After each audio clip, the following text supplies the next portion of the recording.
your mind, please ask. This was super interesting as a teacher. What did you find most surprising conducting all of your research? Something that you didn't really expect to find? You mean in terms of doing the workshop? Well, what was really surprising and also really amazing to see was that, well, before I did the workshop, I was kind of worried that this wasn't going to work out because it was really just testing it. But it was really nice to see when all the professors got together in the same room at the same time and they actually started doing the activities, that they started having conversations like, oh, I didn't know about this tool that you're using in your class. Can I use that in mine? Or I didn't know about this, so and such a thing. So it was nice that an unplanned discussion happened among them, and it was really helping professors to think through what they haven't thought of before.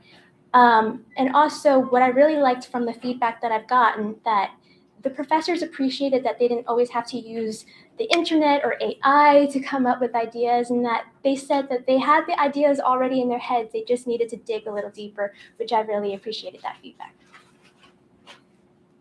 Elizabeth, we also have Latoya's question here.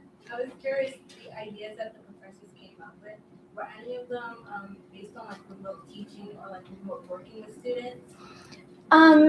For the ideas from the workshop, I don't recall anyone talking about remote per se, but I will say that this resource does allow for adaptation in remote settings. The way that I wrote the instructions and also the activities, you can adapt it for online classes, because all of the materials that you really need is just paper and pen. So even though I didn't hear about remote ideas, it's certainly a possibility.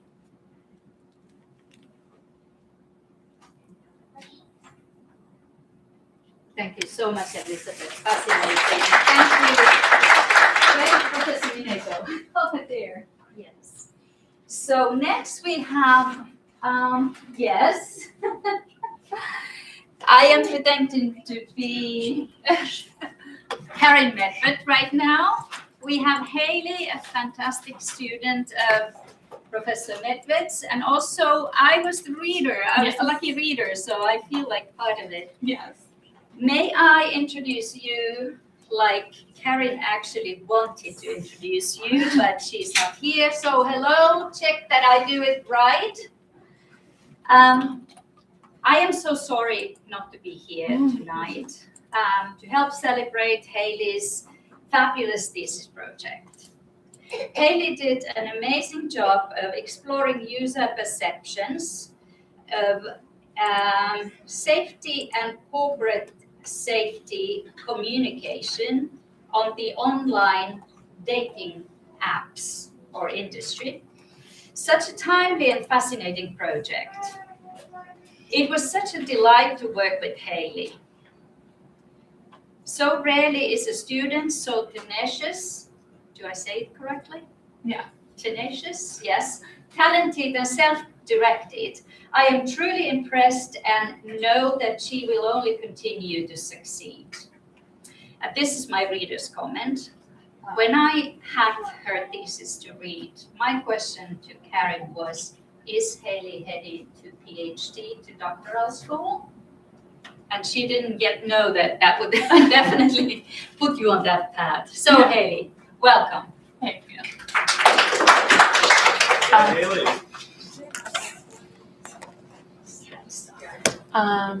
Do I just ignore? is my presentation? Where do I find the presentation? I'm so sorry. Oh, no worries. Yes. So you are here.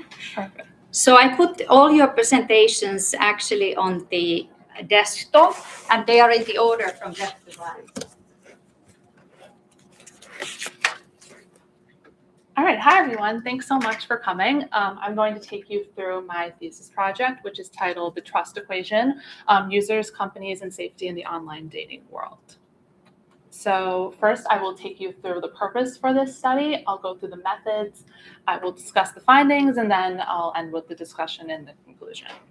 So the idea for this study really stemmed from this idea that as children we're taught this idea of stranger danger, to not talk to strangers, and then as we enter adulthood, we are then encouraged to go on to a dating app and meet someone online who is a stranger. So digital dating platforms are really essential to the modern dating world. As we all know someone who's either on it or on it ourselves. And meanwhile, there are still so many concerns of user safety and harassment that have really intensified this distrust, particularly among women. So trust historically has been personal and direct through family connections, but this has moved to this idea of distributed trust, which Rachel Botsman talks about, is this system that trust is built between multiple networks. So it's through technology, through places, through people. It's not through just one thing. So this enables this idea of a trust leap, which she also describes as this idea of doing something that hasn't been done before, or something out of your comfort zone. So like that's getting in an Uber or putting your credit card on an online website. You don't know where your information's going, but you're trusting that your information's safe. So this there is a lack of research regarding dating apps and why consumers continue to take this trust leap with them when there are still so many instances of scamming and harassment online.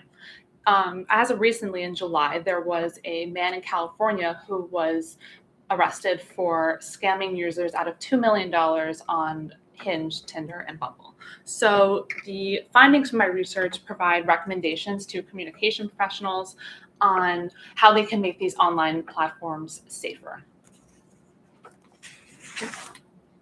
So to guide my research, I asked these 3 research questions. The first one is, how do personal experiences of safety and danger affect women's perception of dating app trustworthiness? The second is, how do women active on dating apps explain the nature of trust and or distrust they experience? And how can communication professionals effectively design messages that promote safety and build trust for users on online dating platforms? So the method, I did a qualitative research designed to really spark a discussion, and I used focus groups for users to be able to share their ideas with one another and be able to reflect on their experiences. So these all took place virtually over the month of November. And for participant eligibility, I focused on cisgender women who are heterosexual between the ages of 18 and 50, because through my research, that was the age group and gender that experienced the most incidents and reported them. And then I focused on Tinder, Bumble, and Hinge because those were the 3 that are the most used currently. So for data collection, I did semi-structured interviews, which really allowed participants to discuss with one another and share their ideas and be very open, and also spark new ideas. So I had semi-structured interviews and followed with 2 case studies that were about 2 instances on these 3 dating apps that involved scamming or harassment. And the participants all gave their opinions on how they thought the dating apps handled those situations. For analysis, I went through a thematic analysis to find recurring themes through the data. I used social monitoring strategy, which is social listening and listening to the consumer's needs. So there were many themes that came up in my research, but I'm going to focus on 2 for each research question. So for the first research question, the first theme that I found was, when dating apps don't step in, users stop trusting them. Participants really shared that they felt responses were minimal, they were vague, and they really were avoiding accountability. They were kind of just putting out a statement to check the box. So as participant Jay said, when some men say certain things, the app will pop out and be, is this person bothering you? Other than like, ban this guy, they couldn't really do much. For the second theme, women rely on their peer networks and community knowledge. So this trust wasn't coming from the platforms themselves. They're relying on their friends' experiences and their own experiences to gain trust. They're listening to word of mouth. So like, as participant S said, hearing people who have met and had success stories does make you feel more inclined to download this app. They're not going to join an app if they're hearing something bad happen on it. If they're hearing that their friends are meeting significant others, they are more inclined. Through the second research question, I found that a lot of participants really felt that there aren't a lot of options for dating apps, or for meeting a partner. So that's why they are relying on dating apps to help that, because they are like, what else am I going to do? But the first theme that I found in the second question is that distrust is the default. There are bots, there are inaccurate profiles. It really drives skepticism among them, and repeated safety incidents and poor enforcement of their policies really deepens the distrust. So as participant A said, they said someone was banned but didn't tell me who. How am I supposed to know which then? The second theme that I found is that friends and social networks are essential to managing distrust, safety, and uncertainty. So friends are vetting profiles together. They're being FBI agents and looking for profiles to make sure that this person's legit. And they're setting safety rules for themselves when they're going out on a date. So as participant N said, I have to text 5 of my friends and make sure that in 2 hours, I'm not in a river somewhere in Bushwick. To answer the third research question, the first theme I found was transparency about policies and enforcement builds trust. So users are really distrusting these safety statements that dating apps are putting out. They want to know what's happening as they are working through the investigation process. They want clear timelines, they want consequences, and they want enforcement of their policies. And they're not seeing that currently. And as participant R said, the company should have the integrity to take them off the app. For the second theme, reported processes need survivor-centered actionable communication. So it kind of leads into the first one. They really want immediate action. They don't just want words, they want action. They want status updates, and they want a one-on-one handling of serious cases. So as a participant N said, temporarily block someone's account. Say, give them a notification that says, hey, your account has been flagged for review. We'll let you know a decision within 7 to 10 business days.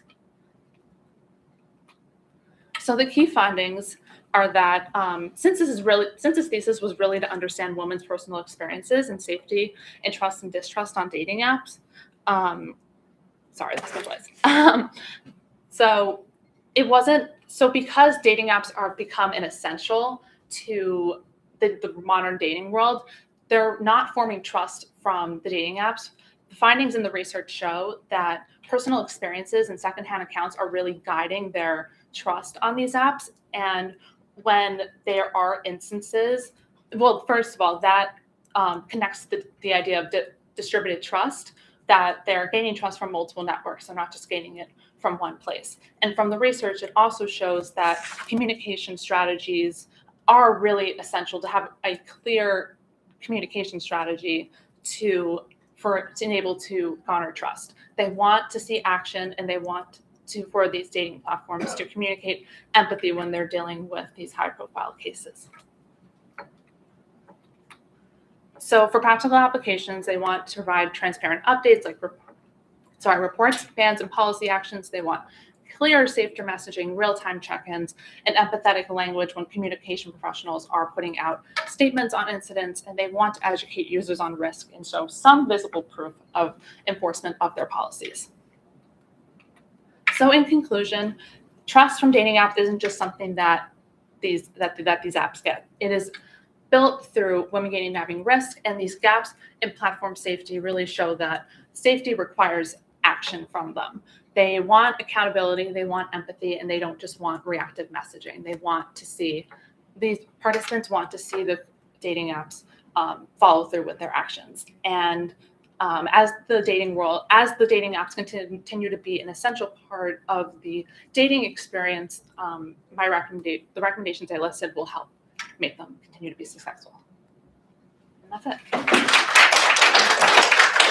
Thank you, Lily, and stay there for a couple of questions as well. I'm sure you have something in mind. I always have a question. Yeah. Which dating app was more responsive and had better communication with the users? I want to say Tinder, because people felt like Tinder was doing exactly what it was intended for. I think Hinge had the most issues. I remember in my focus groups, people were saying like Tinder is a quote unquote hookup app. Like it's expected that this is what it's going to be, and like they're going in with that idea. I think with Hinge, it was not the case. Yeah. Do you think you found that women were more comfortable on apps like Bumble, where they have more autonomy versus Hinge or Tinder? Yeah, it was very mixed responses. Some people felt yes, that like they liked having that control of sending the first message, but then there were others that didn't like that responsibility. So they didn't want to be making the first move. So I think it was definitely a mix. Then we had one here. Great job. Very interesting. I was wondering, I'm going to steal this gentleman's question from before. I was wondering what the most interesting thing was that you felt you found from the focus groups. I honestly think it was the fact that a lot of them were like, what else am I supposed to do? There's not a lot of options for finding a partner in this digital first world, that they really feel like they are dependent on the dating apps. And I also thought that there was another point of, totally just had it, but that was one of them. If it comes back to me, I'll say it. Professor Minay. 2 comments and a question. Yeah. I'm so glad to be able to experience your project Yeah. all the way to completion. That's the first thing. The second is loved the graphics and the presentation. I think it fit with the theme really well. Yeah. So you talked a lot about trust and communication and having that transparency. Your practical recommendations are fantastic for applied context. Do you think that there could be other industries that could benefit from this, and what would you say would be natural industries that could pick up on those practical recommendations outside of dating apps? I honestly think that like something like Uber could really benefit from this as well, because I know they've also had a lot of incidents, especially in the city, with people with drivers. So, and drivers, potentially with like water bottles, if they have water bottles in the car, then like they potentially, there's bad things like druggings and stuff potentially happen. And so I think these can definitely be applied for a lot of these online platforms where you're sharing information and you're either like, getting in a car with a stranger, or you're meeting someone online that you don't know. I think they could all benefit from something like this. And I was going to say also, back to your question, I just remembered it. Someone gave a recommendation for like an Uber and Tinder or like Hinge partnership to like make sure that women are getting home safely. Because a lot of participants they trust like their female friends, but they don't trust like the men that they're talking to. That was a fantastic response to a great question. And as I read it, I know that Haley was actually putting a lot of emphasis on trust in the writing. You had several concepts describing different trust developments, and it's super interesting. Go and read it when it's published. I have one more question. Yeah. Very quick, because I would encourage all of you who are headed to the thesis to consider focus group research. If you have a sensitive topic, it's way too rarely that anybody picks it. And I wanted to ask you, because it's excellent for this kind of thing, it creates the safety. Yeah. How hard was it to recruit? I would say it was a little difficult. I definitely had people who didn't join when they had I had put a Qualtrics form together, and there were people that definitely didn't show up. So like you kind of have to like be double checking that people are replying yes. So I think that was the hardest part. It was, but in the end, I think it was very beneficial, and the people that were there were very much more open than I honestly thought they were going to be about their experiences. People were very open about things that had happened to them. So it was, I would say like that part of just making sure that people were showing up was a little difficult, but definitely rewarding in the end. Yeah. Thank you. So encouragement. Yeah. Thank you, Haley. Great job. And next, we will have my own student, Latoya. I will put it ready here because I realized. All right. Yours. Let me introduce you. So Latoya was my student a couple of years ago, and this is the normal path. 2 years after, all of a sudden, they are full-blown researchers and do a great job. Latoya really did something I remember from the class. You were always able to connect the creativity with intelligence. And that's exactly what you did in your research. So you did so-called interdisciplinary research, where she uses concepts from another research area to apply to campus EVP, which is a term I let you tell, I don't steal the thunder, but stolen actually or borrowed from branding and marketing communication research. I also have a pleasure of recommending a really well-written research project when it gets published. And you are another one who deserved the same description, that special kudos for delivering almost ready to be published first version of the thesis to be read. So very dedicated, very intellectual, very research ready. Go ahead. Thank you. Hopefully I do this in 10 minutes and I'll try and speak as slow as possible. So hi everyone, my name is Latoya Clark. For my final project, I completed a thesis on employer branding communication and U.S. higher education. My study is titled The Campus EVP. I will describe what EVP is in upcoming slides. This project examines how universities communicate their employer brand, and basically, hopefully, these universities are telling people why they should work for them and what it's like to be an employee at a school. So my thesis objective was to analyze higher ed employer brand communications through digital channels, because a lot of universities are located very far from New York. So that was the best possible way for me to find information to complete this study.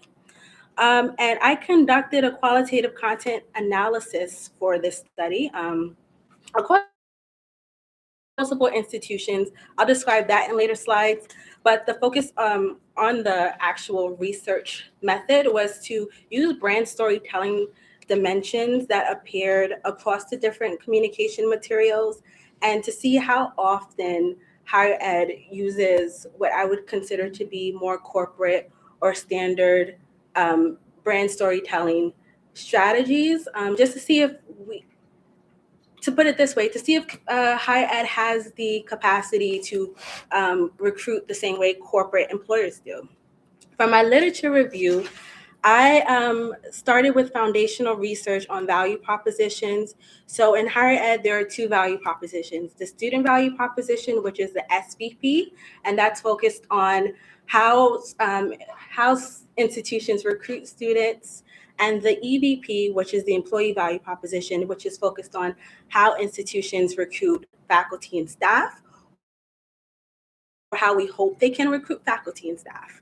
I also examined communication theories used in employer branding research, signaling theory, which is how organizations send cues about what it's like to work for them, or their working conditions. These are usually things like cultural statements, like North Star, like we're really great, like purpose statements basically. And then PO Fit, which focuses on alignment between the organization's actual culture and the employee or individual values. So for example, if an institution says we're very prestigious and we're very competitive, if you're natural, or if you're someone who is competitive, you likely would want to work at the institution versus an institution that says we're very collaborative and we're focused on community building. If you're not a community building kind of person, you probably won't go there. So the research gaps that I found when looking at the employer branding literature for higher ed was extremely disappointing. It doesn't really exist. I had to go outside of the US and I found some, but it was still extremely disappointing. Most of the employer brand literature in higher education focuses on developing nations, smaller schools, and it's mostly to recruit faculty from more developed nations at better schools. It's not focused on communication strategies in the way that I would like. And then employer branding literature as by itself, excluding higher ed, much more developed, but I had to do a lot of critical thinking to apply it to my study. So I guess that's why I'm in grad school, but I was like, wow. Then for the final part of my literature review, I did the content analysis, which I reviewed brand communication scholarship and found a framework that I call SMART to so I can review the storytelling or the communications that I picked from the different materials, which I'll discuss in the upcoming slides. Very quickly, because I'm pretty sure I'm like running low on time. These are my research questions, which I'm just going to say really quickly. So obviously, I wanted to see what type of communications exist out there for the different schools' digital channels. Also wanted to see if that communication was communicating, if those communication materials were communicating the common brand personality traits that I learned about from the different communication theories, brand signaling theory, and PO Fit that I discussed earlier. I know it sounds like what, because you have to read it, but it was really good. And then for the last one, I did how does employer branding in U.S. higher ed incorporate the SMART storytelling framework? Now, I'm going to take a breath here and tell you what SMART actually is. So this is an acronym that stands for the different dimensions. The first one is story, and that's communication that's based on narratives, like employee testimonials or employee stories. M stands for meaning, and that's usually those mission vision statements that I mentioned earlier. R stands for ritual, and that's stuff that you see visually and you see it often, so like photos.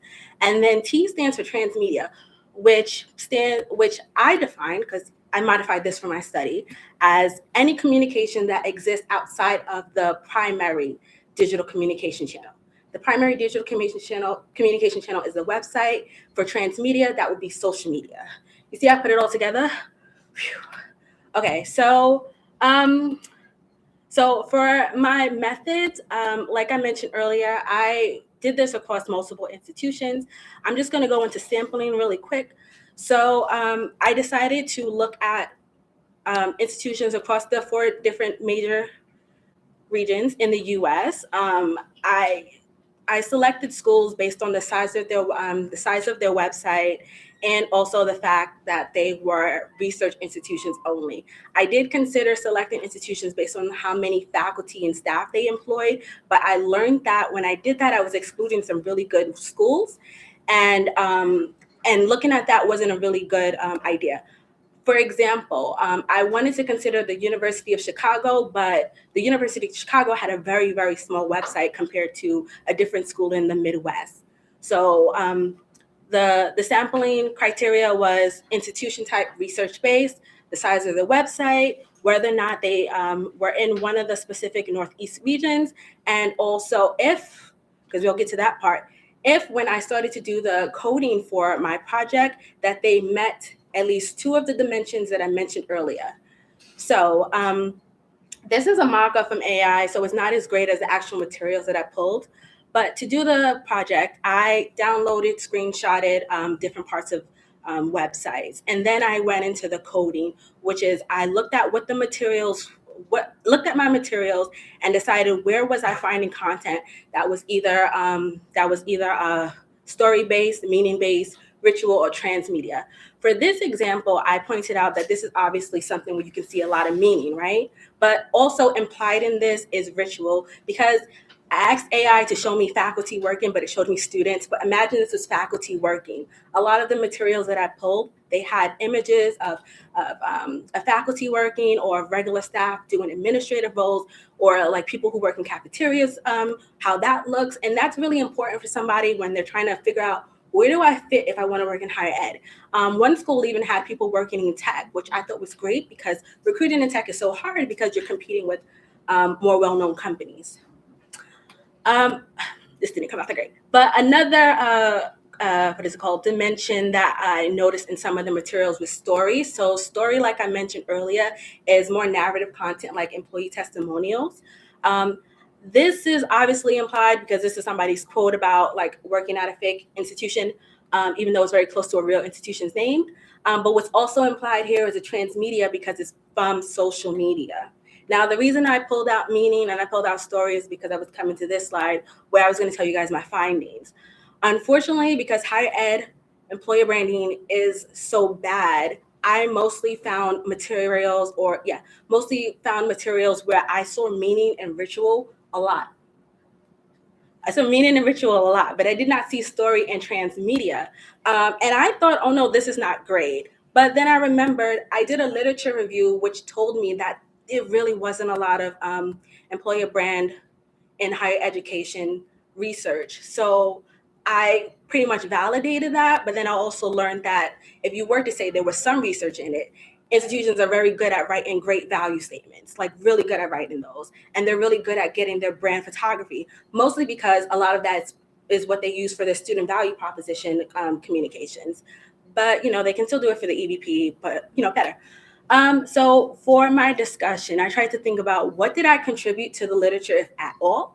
And I think I contributed how you can use a different industry's framework and apply it to higher ed, digital recruitment content, and reveal gaps in employee storytelling. I'm sure in time some are going very quickly, but I think I contributed seriously how you can look at different industries, pull theories from there, and then apply it to your own work. You do have to modify it a bit, but it's only fair because you're doing something different.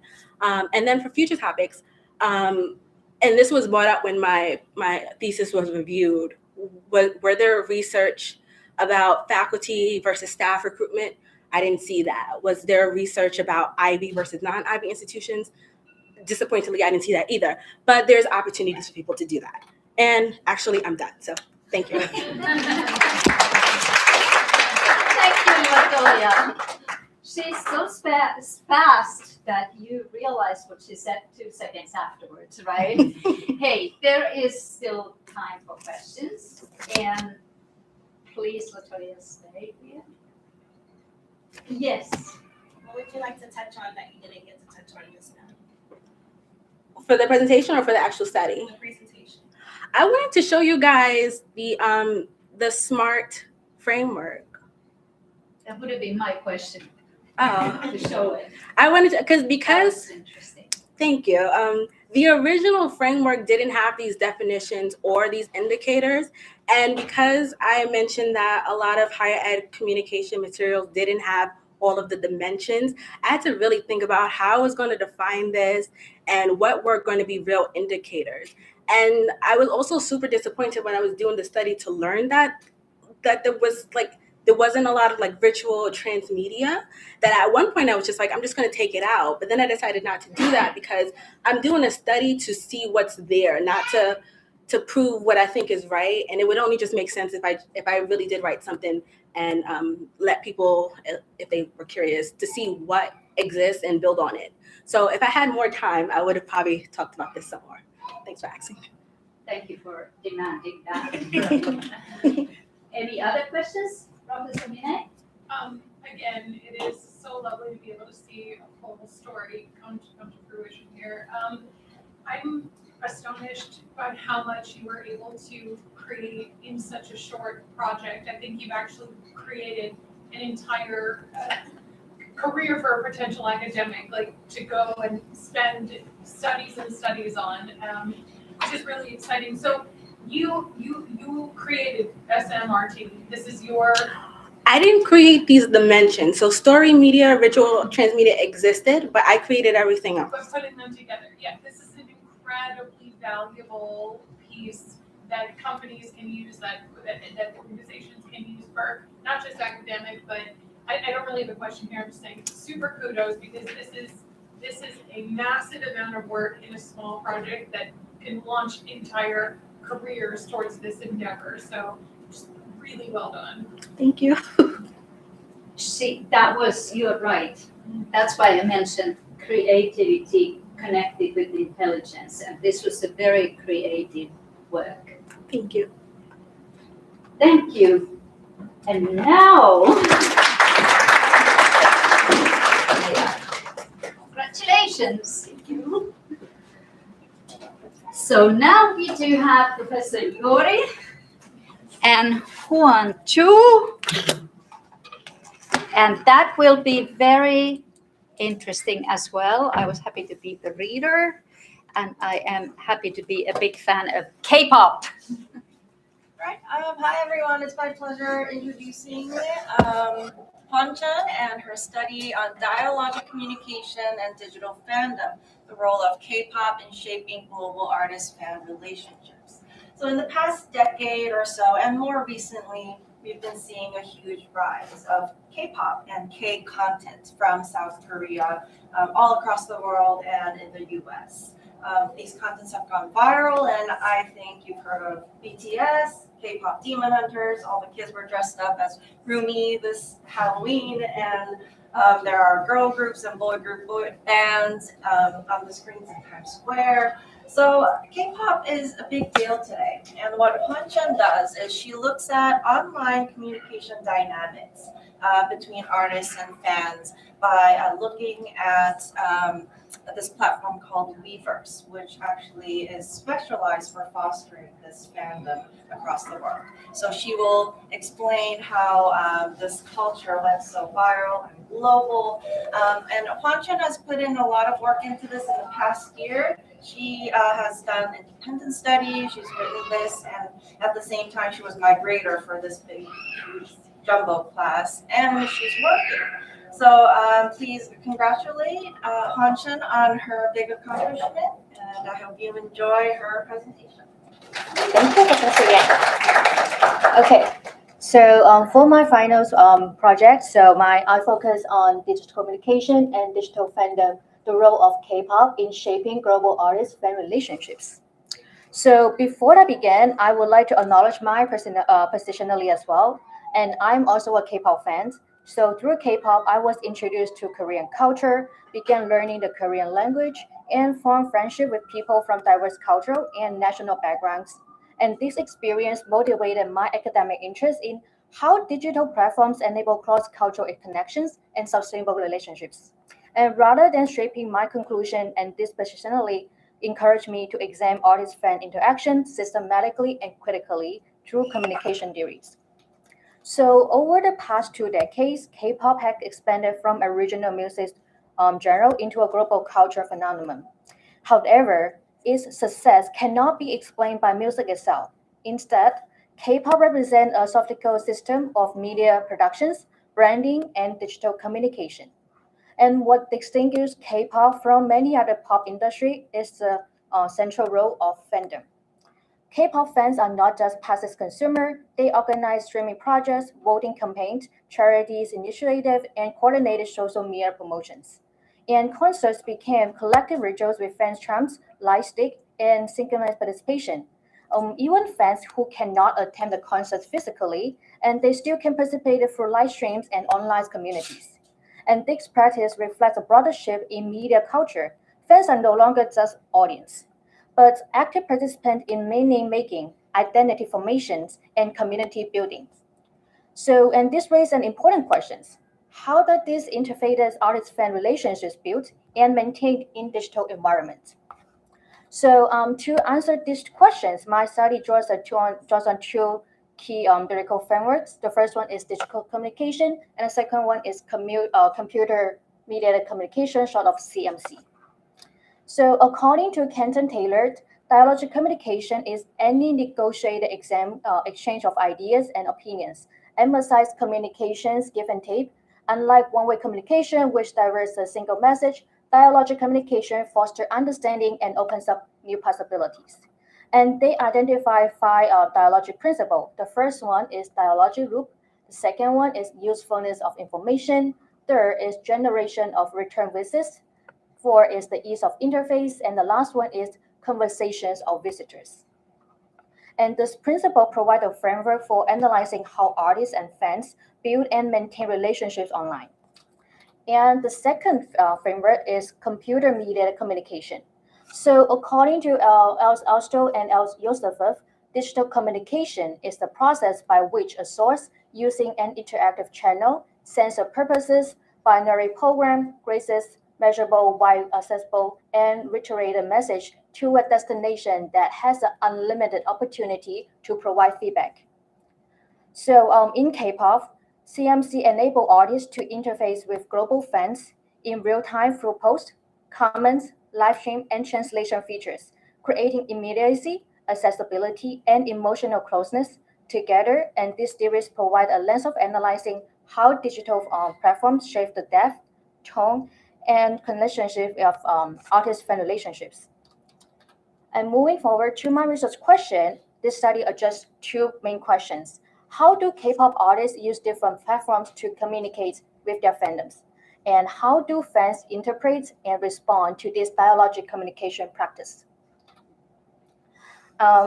So to answer these two questions, I conducted a qualitative comparative content analysis. So first, I compared it with two main platforms. The first one is called Weverse. Weverse is a fandom-specific closed community platform designed for artists and fan interactions. A second one is Instagram that we can see. So Instagram is a mainstream public-facing social media platform that most of everyone using.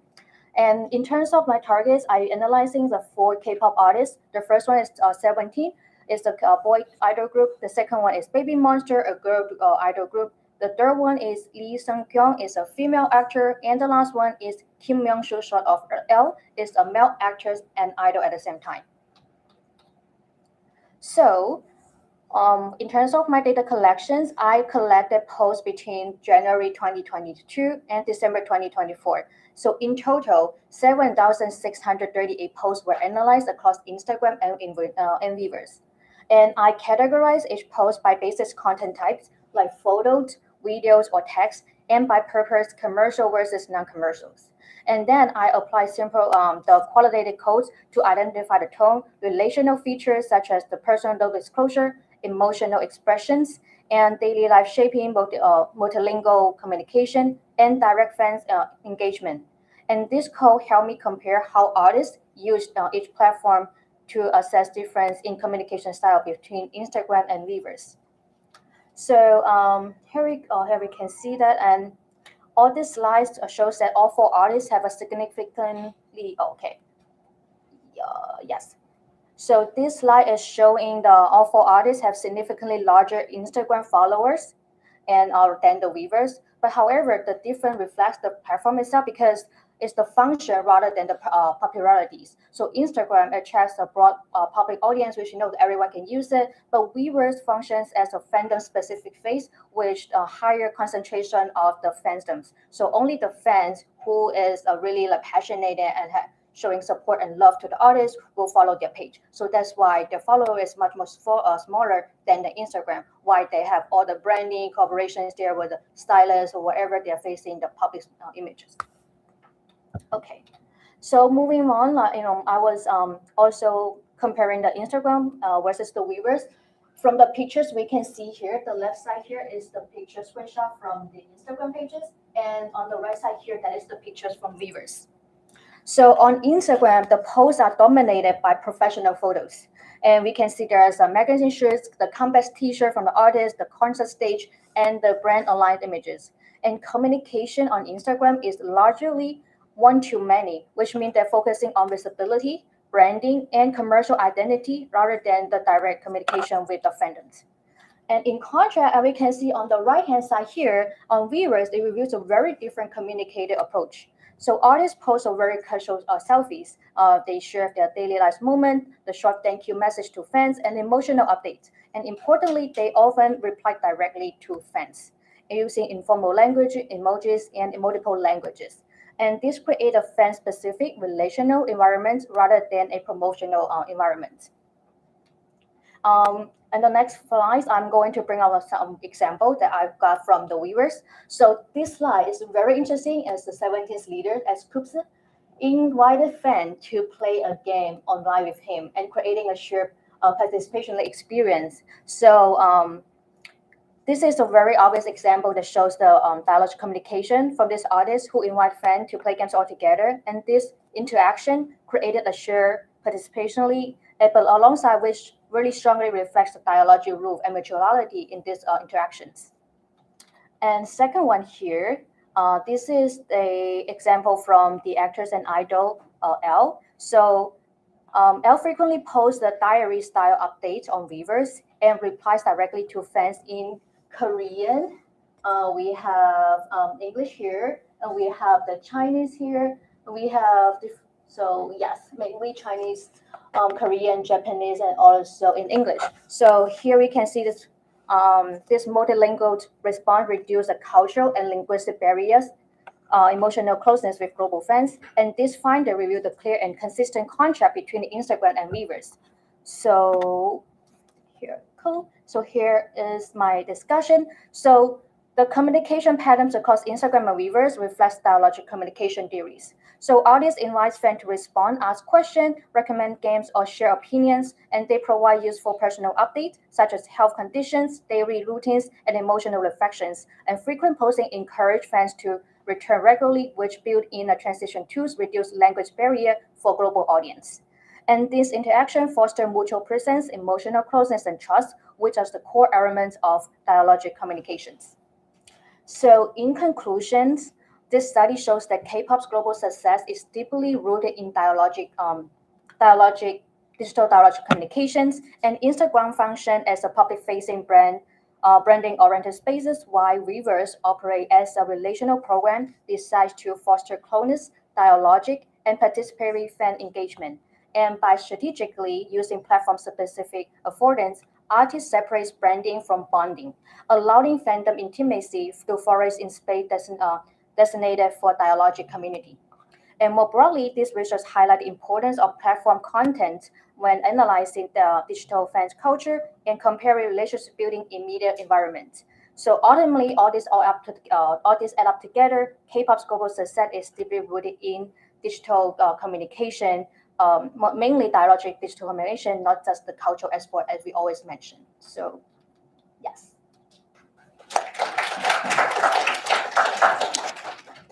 Amazing. I complimented the Wentun and the advisor for the enormous amount of data and how you managed to kind of compile it into this research. It's a lot. I told my friend, you know what? I'm not a fan of K-pop anymore. It's a lot. So, questions? Yes, Victoria.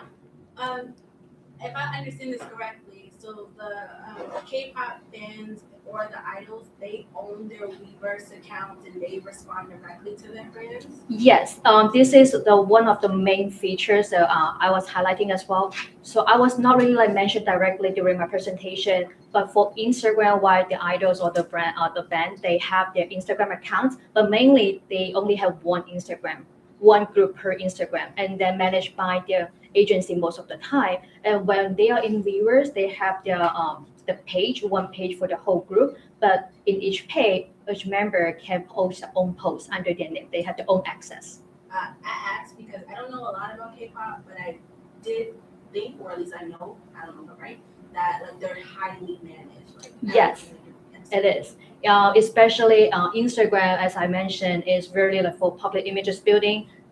We have a lot of luxury brand, stylists, creative director, a lot of famous people in the world that following them, looking at their content. So they have to use Instagram to build very strong commercial image to build up their commercial values. But for Weverse, what I understand for the idol is they also understand that at the meantime, while they want to build up their commercial value, they also want to maintain a very good relationship with the fan because those the reason why that they can get popular in worldwide.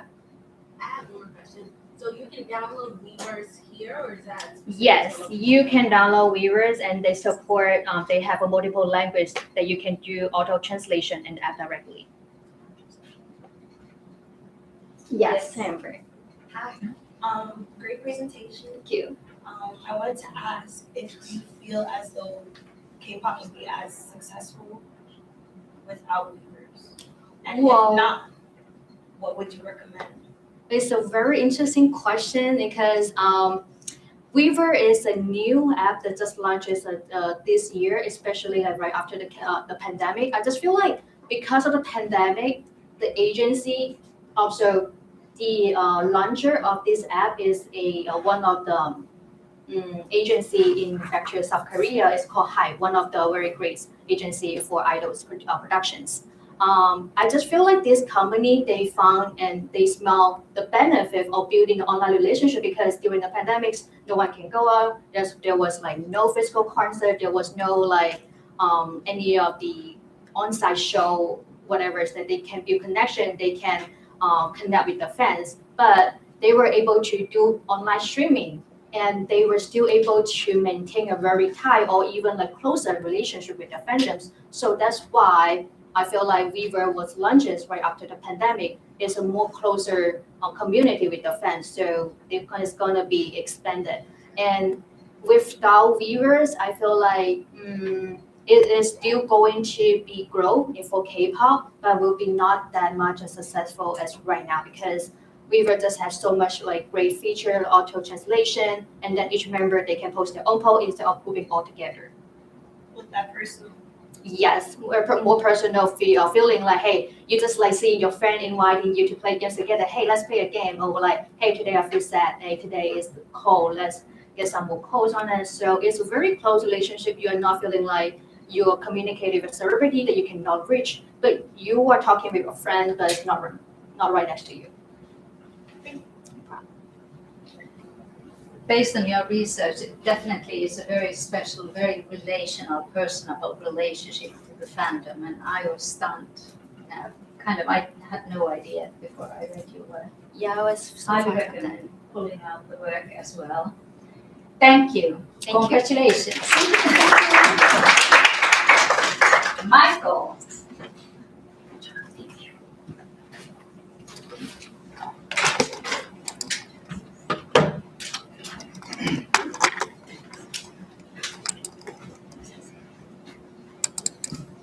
Make sure everybody finds their things now. So I have again Karin's hat now. Karin's regards to Michael. Intro to Michael. Again, I wish I could have been there to celebrate your accomplishments. Michael used a case study designed to explore corporate use of data in reputational storytelling. It's an insightful project on a timely topic. This thesis marks only marks not the only big transition in Michael's life this year. He also got married this summer. Congratulations. Thank you. I do remember Michael as well as my student. You had just come to the US, I think, at that time. And I think your research as a reader, I can say, makes a huge job in distinguishing two modern concepts that we come across all the time, and we interchangeably use them easily, but he explains how they are different. So digital storytelling versus data storytelling. Let's have Michael now on stage and introduce your topic. Good evening, everyone. I wanted to say thank you to Professor Medved. She really helped me out this year. It was absolutely hectic between getting married and leaving the country, so thank you, Professor. I wrote my thesis on data storytelling for reputation management, and it's a multiple case study of Formula One, Patagonia, and Spotify. So before I delve into it, I think it's important to clarify a bit the key terms that I mentioned throughout the thesis. First and foremost, data storytelling, which I defined as combining refined analytics with narrative to translate complex metrics into emotionally resonant stories. Reputation management, long-term strategic effort to maintain and develop stakeholder perception so a brand is viewed positively across diverse contexts and audiences. And then analytical data. Don't confuse it with raw data because it's data that's already been processed, kind of like studied, and the only thing missing now is the context. So why is data storytelling important? For that, it's important to understand why positive reputation is important. Research shows that roughly 97% of all consumers go online and essentially research a company before they purchase any of the products. And likewise, almost 70% of consumers rely on the reviews as trust signals. So this got me thinking about data is so important nowadays, and it's so easy to misconstrue and misinterpret data. So how can we translate raw data into a way that organizations are able to combine it with storytelling in a way that it's going to help build trust with all of their stakeholders?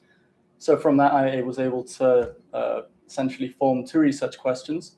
How do Patagonia, Formula One, and Spotify use data storytelling as a strategic tool for reputation management in their distinct industries to context? I'll get into why I picked Patagonia, Formula One, and Spotify in particular.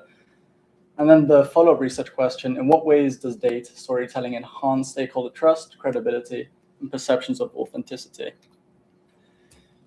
I decided to take a qualitative multiple case study approach, and I did a lot of thematic content analysis. I did not include the references. You do not want to see 8 pages worth of references. It's a little bit ridiculous. But I essentially picked Patagonia because they strongly emphasize sustainability and ethical transparency in their practices. I think last year was my first year buying something from Patagonia, and even I knew that they were known for the sustainability, the environmental practices, the respect for the employees. So I thought that it was a really good example. Formula One, they've had a massive turnaround in the past, I guess, almost decade. So we'll be diving into that. And then Spotify, which cares a lot about platform personalization, but I wanted to focus on the 3 different stakeholders that they decide to focus on primarily. Before doing the case studies, I also thought it was important to essentially assess what theoretical frameworks might be applicable. So for the how, I identified framing theory. So how do organizations frame a message to the stakeholders in a way that's going to help them get the message across? Situational crisis communications theory, courtesy of Professor Logeman, which addresses the when. In which cases do you need to take certain avenues to address the crisis that you're dealing with? Then stakeholder theory, why is it important to have effective messaging, and why is data storytelling important?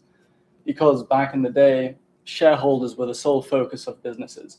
But then through the stakeholder theory, we were able to identify that the shareholders, the employees, the consumers, everyone from A to Z matters in having a successful business. So you can't ignore everyone besides the shareholder. And then Stuart Hall's decoding and encoding model, which is very simple. It's essentially audiences are either going to accept, interpret in their own way, or reject a message that is being sent to them. And this can have many different implications, which we will get into. So the first case study was Patagonia. As I mentioned, it was due to the emphasis on the ethics and the transparency. And essentially what made them so successful is they just disclose everything. The Footprint Chronicles, which was launched in 2007, was essentially revolutionary for the industry. They provided all sorts of verifiable data of the working conditions, where they acquired all of the textiles and materials from, who was involved, what animals were being used, and it's all third-party verifiable. They are Fair Labor Association accredited, B Corp certified, and as well as several other third parties. I don't want to bore you because I'm kind of short on time, but essentially the outcome that we found was that in 2020, which is especially like when COVID was happening, a lot of businesses took a hit, but they somehow saw a 30% increase in sales that year. And as I mentioned, people keep going back because they do disclose the information and they are very open about the detailing. So they have a 94% consumer rate. And this essentially highlights how disclosing information and disclosing your practice doesn't necessarily need to be an obligation. You can use it to your advantage.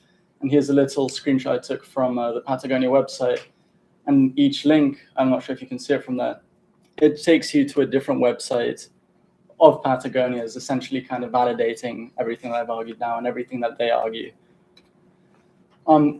The second case was Formula One. I thought it was extremely fascinating. I've watched Formula One since I was about 10 years old, and I have seen a genuine transformation in how the company or the organization carries themselves.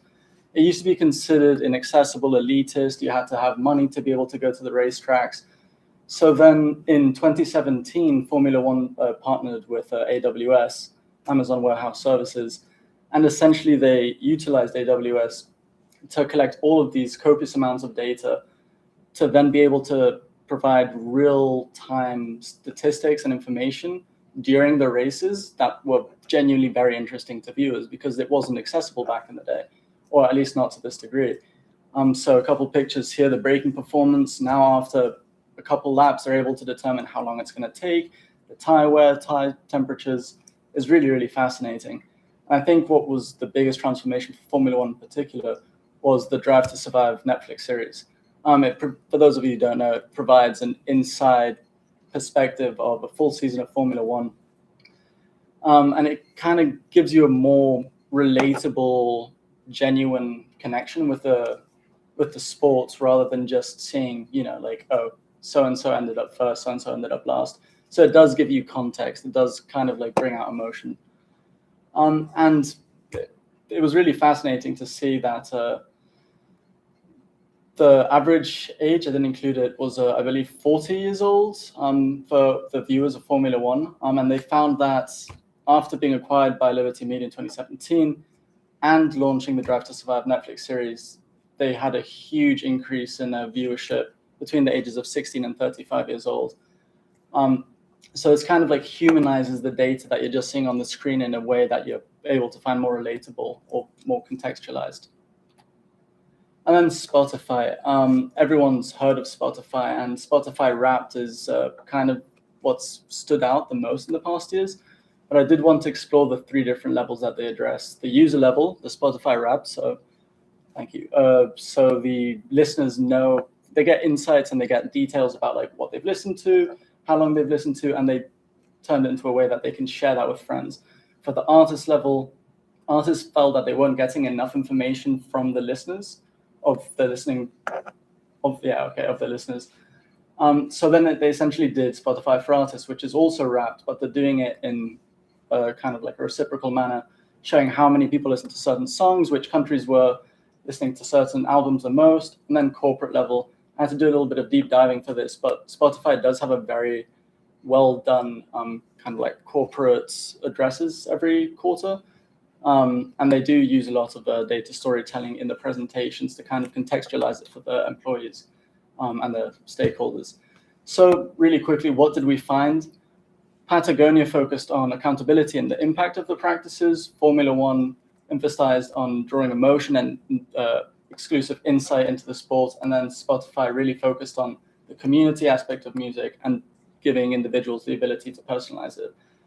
So while this is all fantastic, it really just came down to, as long as you're framing a message correctly to the right audience, it will most likely resonate with them.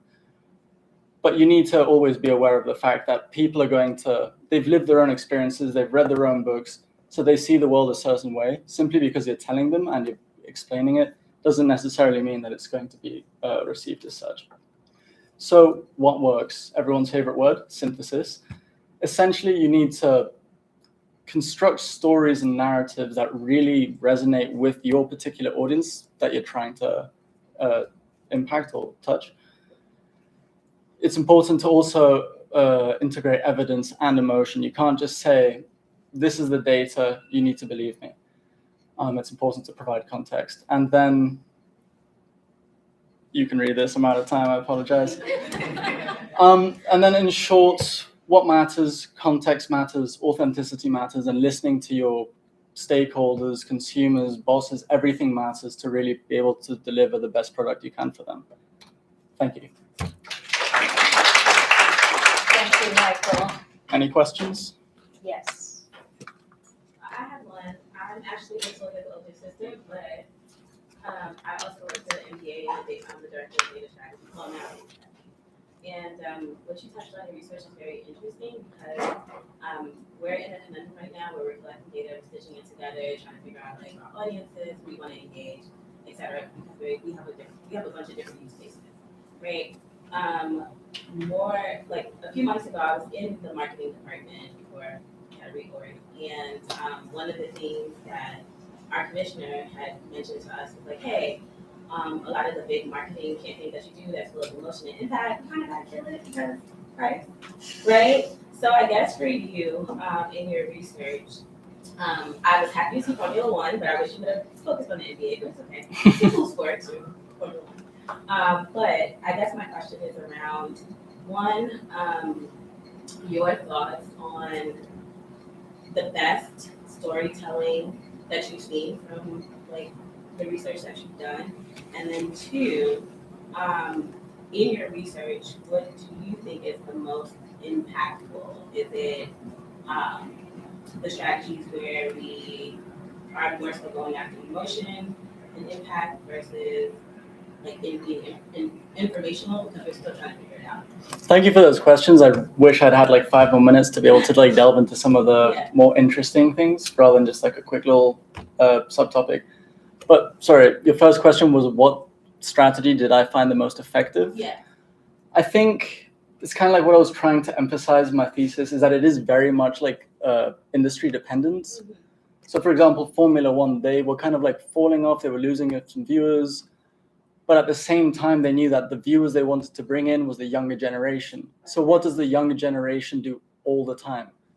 They're on social media, they're watching TV, and they like feeling involved. So that's why they brought up Drive to Survive. If you've never seen it, genuinely like a fantastic series. Oh, I love it. That's the only reason I Right, and you don't even like Formula One, right? Exactly. So you feel like you're learning more about the sport, about the races, or the behind the scenes. I can't answer your question because it is very industry specific, but I think doing like Drive to Survive was a fantastic idea because it brought in a whole influx of people. And now they're doing it every year, kind of same as like Hard Knocks for NFL. So I think that was really, it kind of like stood out. If you're interested, you can read the thesis. Yeah, no. I don't want to bore you with any more like, what was your second question? Sorry. You know what? I forgot. So this was great because it was great, and like my brain is spinning right now. Yeah, mine too. And I'm like, because it's, you know, when you're in the industry, you're like, oh my god, okay. So yeah, I'm just trying to figure it out. We're trying to figure out what to do with it. I think if you're gonna take one thing out of it, it's don't try and please everyone. Kind of identify what the most important issue to the reputation that you're trying to change is. So if you feel outdated, modernize it. If you feel like people are saying that you're disingenuous, all of the data you're providing is inauthentic or like calculated, then you need to kind of like show that you're owning up to that and that you're going to change your ways, I suppose. Got it. And then I have another question. So with storytelling, so what's good for us, like just in the industry, is like the whole look. So like, yeah, we want to be authentic, but to a certain degree. Exactly. So did that come up like in your research at all? Yeah, I think Patagonia really stood out because their entire business model it revolves around that. The second that they are caught out in a lie or that one of their factories, they're not using sustainable materials, I can almost guarantee that they're going to take a massive hit reputation-wise. And then people are going to start distrusting them. But, I mean, I don't know, it's Yeah, I think transparency is like the slippery slope. and especially now when everything is kind of like muddled up and no one knows what's true anymore, it is important to kind of provide the evidence to the arguments you're making and to be able to prove why you're doing what you're doing rather than just running with another idea that might fail. Thank you. Anyone else?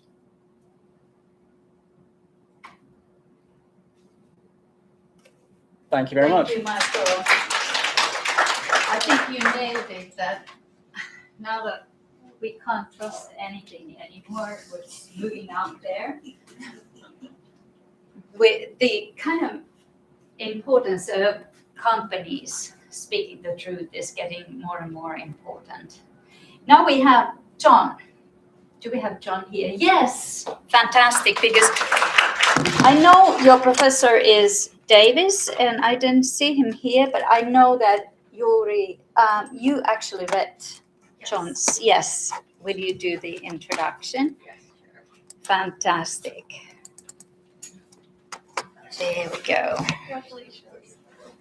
So this is John, and his work is on creating a radical social change campaign to restore rational thinking. So I was the reader for John's thesis, and I really appreciated what motivated him. I could see the underlying value that he had that was like driving him to do this research. Basically, he integrated theoretical framework and suggests theoretically driven proposals for how we could be more rational thinkers and more reasonable, responsible, and ethical decision makers. So, and that I think is very relevant to today and important in the midst of all the socio-political environment that we are experiencing. So, congratulations, John. I hope you enjoy his presentation. Good evening, everyone. As Dr. Yang very graciously introduced, the impetus for this project, one thing that I've seen, not through academia, not through my time here at Baruch, but just in life, is this ongoing decline in not just people's ability to think rationally, but their willingness to do so. And so initially, I was actually leaning more towards a capstone project designing an actual full-scale campaign. However, once I started researching, I found that there really was no literature about it. There wasn't an examination about how to bring together all the different theories, all the different areas of study that would be required to actually guide it. So therefore, I changed my focus to creating that conversation, to bridging that gap. As I said, society, it really has, and I'm sure we've all seen it, devolved into hyper-partisan communities, and it's only getting worse on a daily basis, it seems. Echo chambers, confirmation bias, while they've always existed, they've just continued to become more and more prevalent. And I see this not as just an inconvenience when we read a post on social media. I believe it really is a true threat to society, to democracy, to academia, to many different facets of society. So the goal, again, to create this kind of theoretical framework that will hopefully expand this conversation, get people to really start looking at how do we take these disparate theories, disparate studies, bring them together, and create something that could actually make a positive change across society as a whole. And so there are certain influences that we talk about a lot, things like social media, things like, news media becoming more partisan. But why do people allow this to happen? Why do people behave in this way? Why have they abandoned rational thinking much of the time? There are a number of different reasons, some of the most important ones that I felt. So there was this term, cognitive misers, that I very much appreciated. That what that is people default to this, what I'll get to later, system one thinking. Fast, intuitive, reactive, emotional. It's easy. It takes no time. So people very often, I've certainly been guilty of doing it myself, will default to that when they're looking at critical issues. Another great term, dysrationalia, something that I had never come across before, but I felt like it encapsulated a lot of what I was looking at. People who have the ability, the training, the intelligence, the education to think rationally still choose not to. Sometimes it's conscious, sometimes it's not, but it's just, some people, that's just simply what people choose to do. Identity protective cognition, prioritizing social belonging, groupthink, things like that, and as well as motivated reasoning. Again, sort of going back to the trend to think about things from an emotionally comforting standpoint. It can be hard to challenge yourself to think about things that you weren't already privy to. Some interesting things. Language, especially in recent decades. Linguistic analysis has shown that our literature, books, as well as digital media, digital literature, news articles even, there is a noted and marked change in the type of language that is used. We have, especially in the past, I think that it was the past 30 years, more and more language that is emotionally based, and less that is reasoning, determining, concluding, things like that, that are more rational, objective, measured. So it really shows a trend throughout much of our, of course, literature reflects much of what society thinks, how it feels, how it reacts to things. And so a unified framework is what the entire point of this thesis is, to develop something that can be used to guide a radical social change campaign. Because on this level, it is going to be radical because it's going to influence every aspect of society. So 3 critical fields that I brought together to do this. First is social engineering. This one took a little bit of thinking because if you look at social engineering, what it traditionally is malicious IT attacks. So how does that go towards, convincing society to think rationally? Repurposing it, using it as ethical social engineering, using that to examine how people can be persuaded, what their cognitive defenses are. And so that guides us as to how to actually direct the interventions that the campaign will eventually use. Social entrepreneurship, always a little bit more altruistic of a theory, but that can be used, and there's many, many examples across all sorts of different uses and different industries of social entrepreneurship campaigns that have been both successful and not successful. So that helps guide us as well. That's going to help build legitimate, sustainable, and accountable. That's one of the biggest things, accountable large-scale campaigns. And lastly, cognitive psychology. How do people think? Why do they think the way they think? How can they be influenced? So by bringing those 3 elements together, we're going to help direct the creation of a campaign. And then within that campaign, there are 3 critical levels. Starting at the bottom, which is, it's the smallest, the micro level, which is an individual, the way they think, the way they act, the way they accept and perceive and process information. That's the most important one because, of course, the meso, the community level, and then the macro, the whole societal and national levels. So you have to start with that first. And there are certain tactics, and of course, much more that I got into in the full thesis than what's listed here.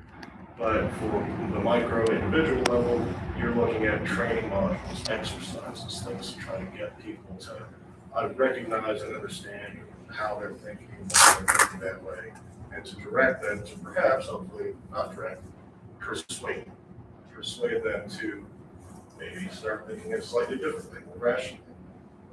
Moving up to the meso level communities, you're looking at creating spaces within communities where that those individual skills are brought together and you start to expand it with other people, getting different perspectives, different interactions, things like that. And then lastly, on the macro level, on the full society as a whole across the entire country, you're looking at working with media, so it's going to be traditional media, digital media, influencers, because of course we know how much of a reach they have now, and as well as policymakers as well, because I think often we've seen policymakers are the ones that are killing rational thinking sometimes.